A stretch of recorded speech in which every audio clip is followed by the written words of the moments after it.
وَاقْتُلُوهُمْ حَيْثُ ثَقِفْتُمُوهُمْ وَأَخْرِجُوهُمْ مِنْ حَيْثُ أَخْرَجُوكُمْ وَالْفِتْنَةُ أَشَدُّ مِنَ الْقَتْلِ وَلَا تُقَاتِلُوهُمْ عِنْدَ الْمَسْجِدِ الْحَرَامِ حَتَّى يُقَاتِلُوكُمْ فِيهِ فَإِنْ قَتَلُوكُمْ فَاقْتُلُوهُمْ كَذَلِكَ جَزَاءُ الْكَافِرِينَ۔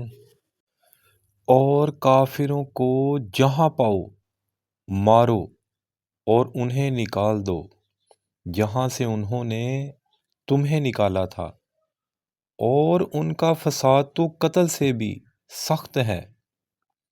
اور مسجد حرام کے پاس ان سے نہ لڑو جب تک وہ تم سے وہاں نہ لڑیں، اور اگر تم سے لڑیں تو انہیں قتل کرو، کافروں کی یہی سزا ہے۔